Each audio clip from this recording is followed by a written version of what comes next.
I honestly got into the field of computer science because I wanted to make money. I stayed because I realized that I could not only just make money, but I can make some incredible impact and change in my communities as well.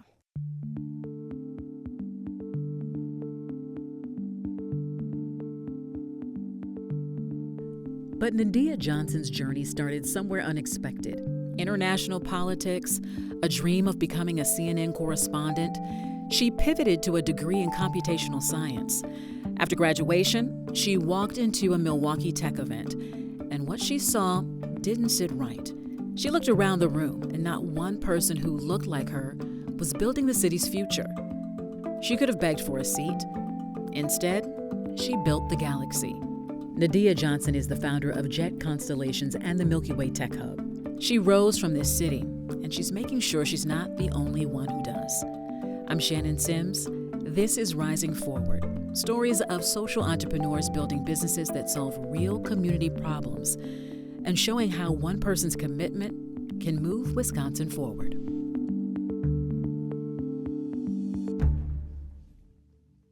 So let's go back to the room where it started.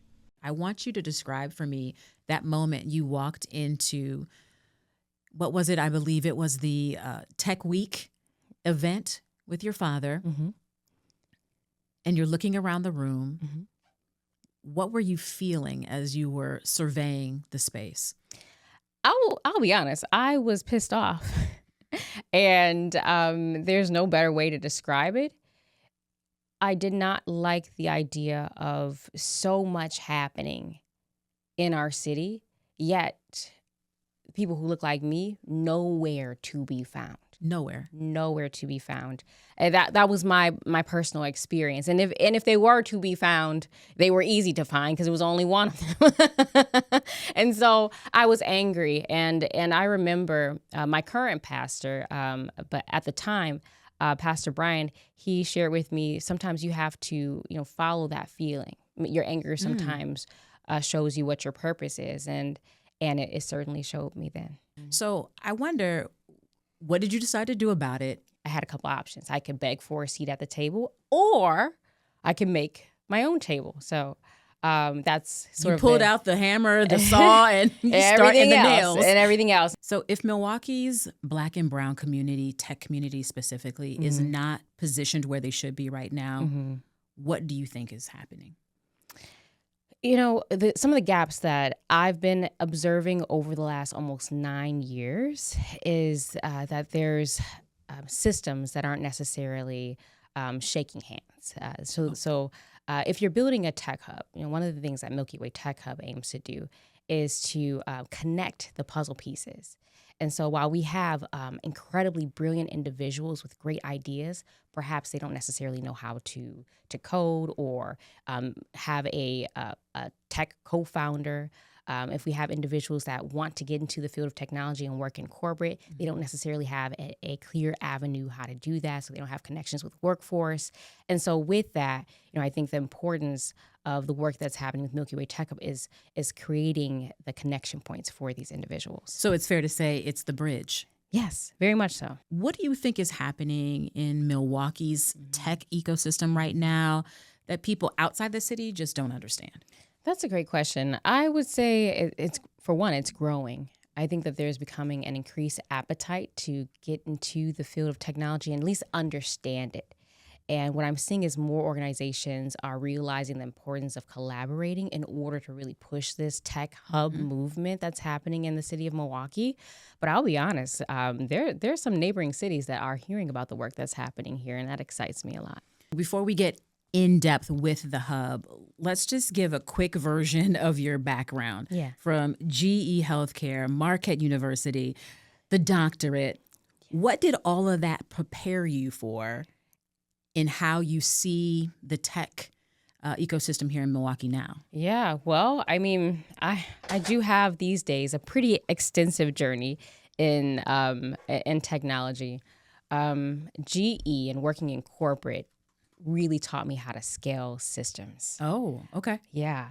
And on top of that, working with these executives, I was privileged enough to go through the Digital Technology Leadership Program. That's what they called it back in 2016. I really gained the skills of leading and becoming a leader, which eventually supported me in the work of building my own business and community. Go ahead. I'm sorry. Do you think that gave you a sense of credibility, the corporate aspect of your resume? For sure. I think when people see GE Healthcare, right, then they sort of think, okay, well, this person knows a thing or two if she was working as a technical product manager in the data science space, right? So I'm sure that helped. Marquette, I mean, 3 degrees there, right? And what I learned from Marquette is how ideas spread. Academia taught me how to get your ideas powered by information, and get people to really start to support your ideas. That's what research taught me. And being in the city of Milwaukee has instilled a sense of urgency in me. So taking those learnings and then really getting it to the point where I'm like, now we gotta move.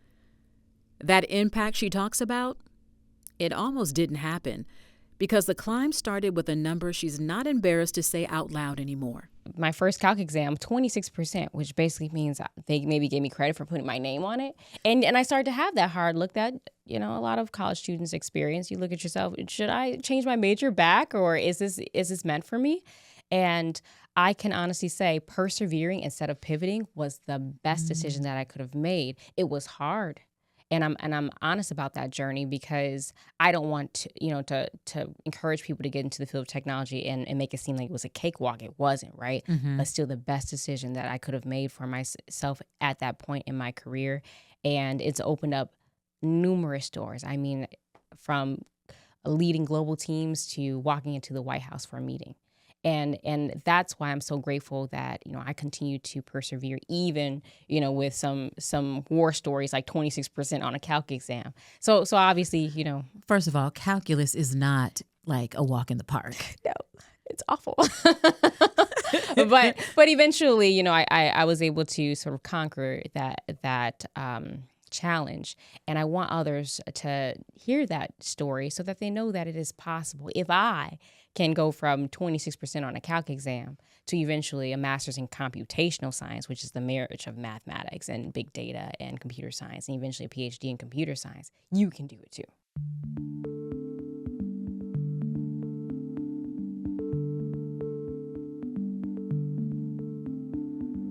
That is what this show is about.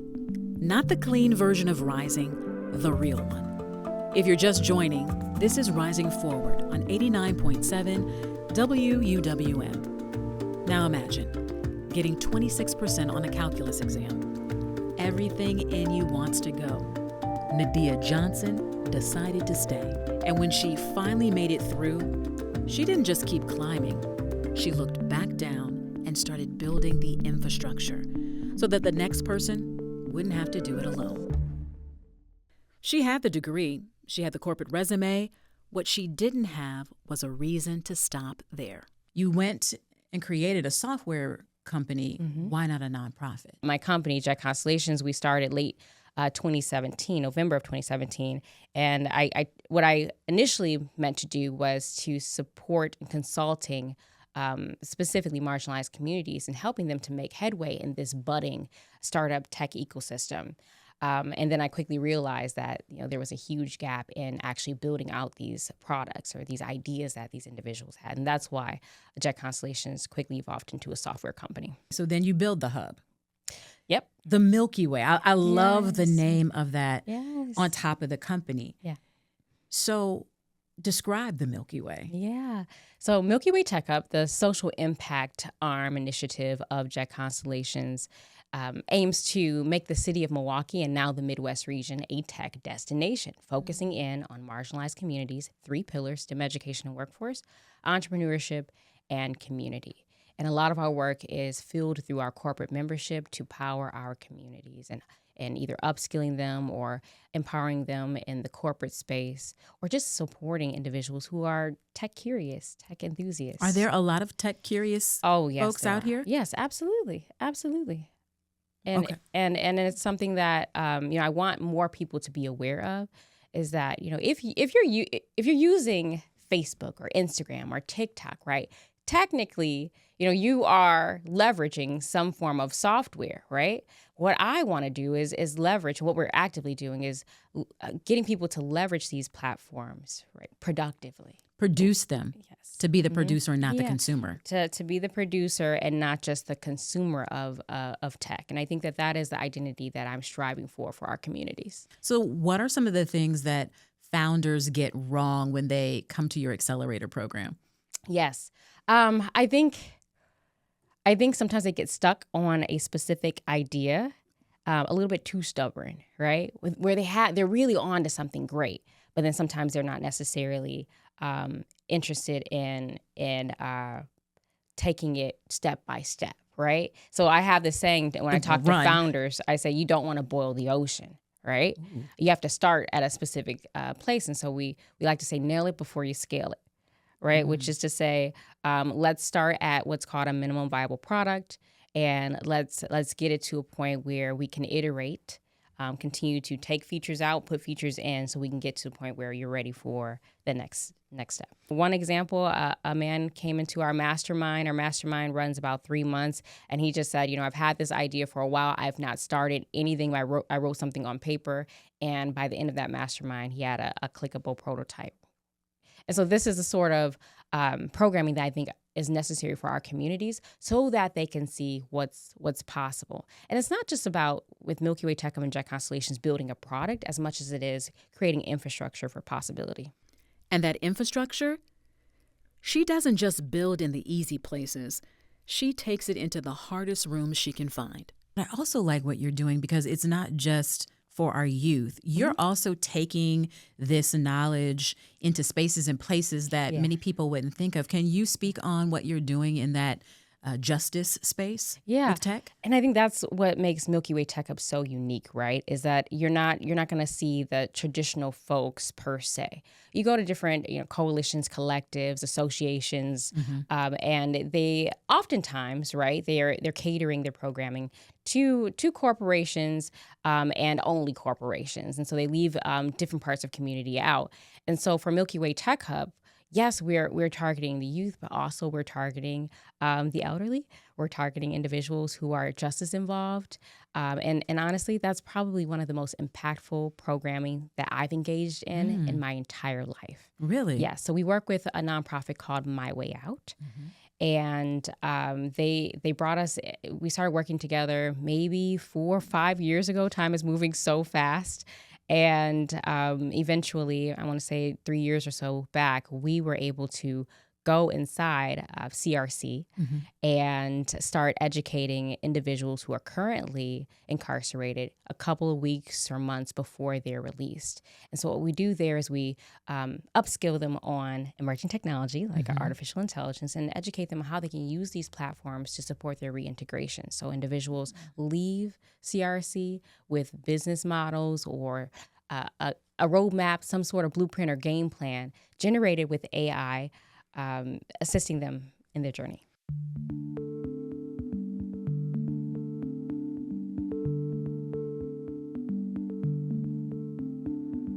You're listening to 89.7 WUWM. This is Rising Forward. I'm Shannon Sims, talking with Nadiyah Johnson of Jet Constellations. From a correctional facility in Milwaukee to the Governor's Task Force on Artificial Intelligence, this is the full range of Johnson's Rising Forward. She doesn't choose between the community that needs her most and the room where policies get made. She shows up to both. Because she knows you can't move a state forward if you leave anyone behind. And she isn't trying to just move Milwaukee. She's moving the whole state.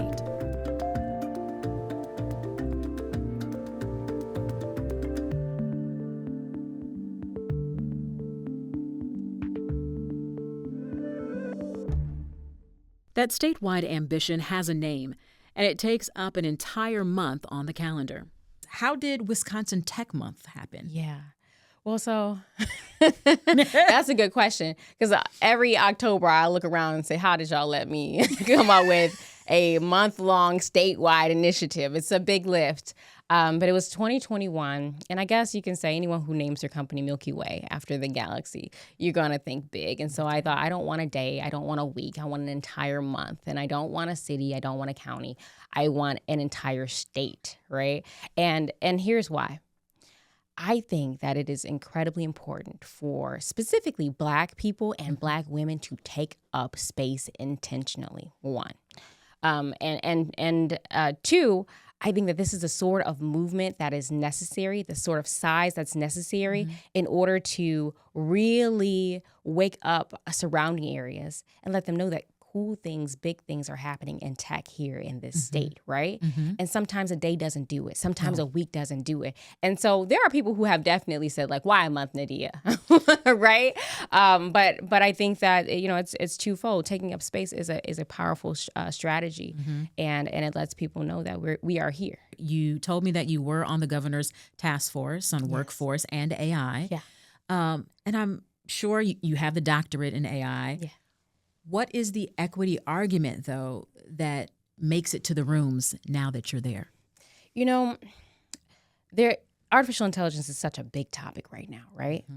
And, I can take a look at it from different perspectives. So when I sit at a table immediately, right, I know this thing is moving full speed ahead. There has to be a sense of urgency in upskilling our youth. Right? And also educating our educators on how to infuse this into our curriculum. Now, there's a lot of discourse around AI. Do we need it? Is it bad for us? Is it hurting, the children's education, right? I have a unique perspective around it, which is that it is absolutely changing how we navigate society. And if we hesitate for too long in integrating it into our educational curriculum, we're most definitely going to set our children very far behind. And the wealth gap, the achievement gaps are going to widen. So that is one of the strong perspectives that I bring to the table. On top of that, I teach AI ethics at Marquette University. And of course, we have to take a critical look at artificial intelligence and how, unfortunately, like many other times in history, marginalized communities are negatively impacted by the advancement or acceleration of this technology. We don't want it to be a crutch. Okay. Right? But we want to make sure that our students are able to think critically.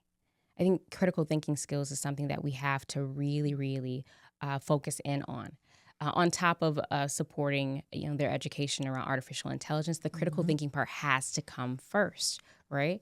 And so a good example is, one of our programs, we have youth come up with ideas prior to even working with AI, right? Come up with ideas and solutions on how to, support your communities, whether it be super local in your class or, maybe even globally, right?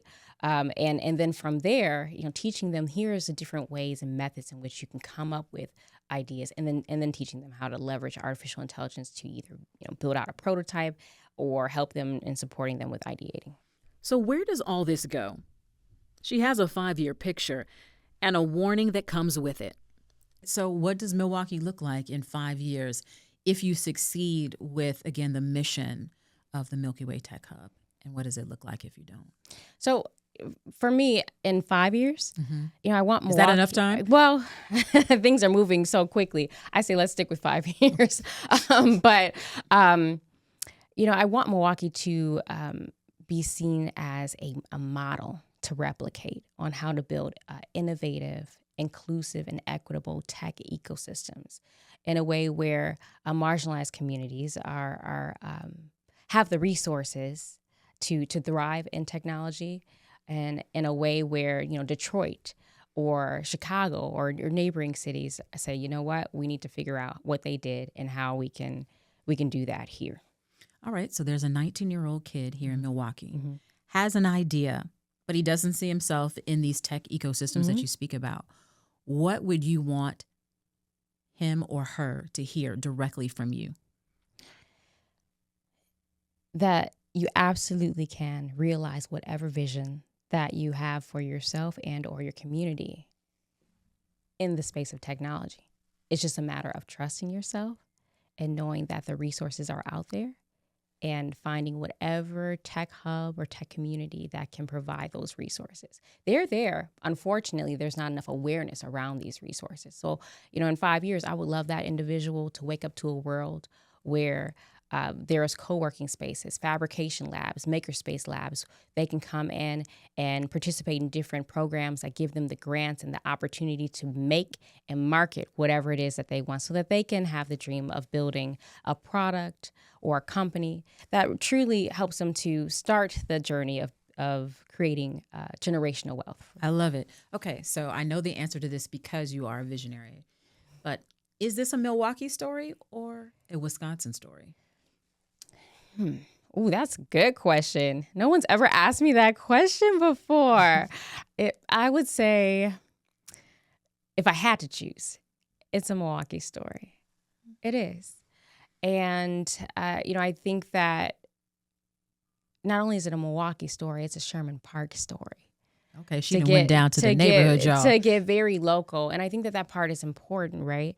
Because when you drill all the way down, that's when you start to really see what's possible for individuals in that space, right?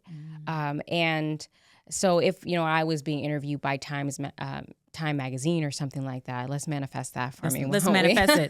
Top 100 influential women. Okay.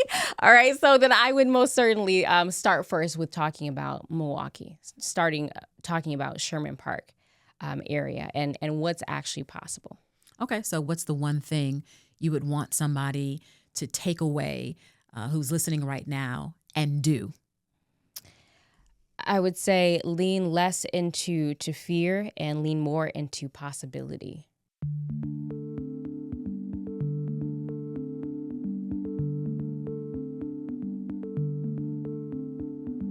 She started in Sherman Park.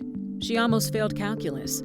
She walked into a room full of people building Milwaukee's future and didn't see herself anywhere in it. And from that anger, that clarity, she built a galaxy. Not just a company, not just a hub, infrastructure for possibility. For every young person in the city who's been told by an empty room, by a closed door, by a 26% on an exam that this wasn't for them, Nadiyah Johnson is moving Wisconsin forward, one star at a time, and she's making sure the constellation keeps growing. I'm Shannon Sims. Until next time, keep rising.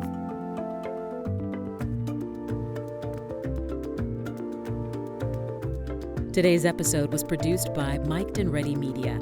Our audio and videographer, Dwight Cannon. Production services by Story First Media Group, helping purpose-driven organizations discover the stories only they can tell. Our social media producer, Brianna Sitkowski, and I'm your host, Shannon Sims. If you like what you heard, subscribe to our YouTube channel, Rising Forward Stories of Change. Full episodes drop every Tuesday on YouTube, Spotify, Apple, or wherever you get your podcast.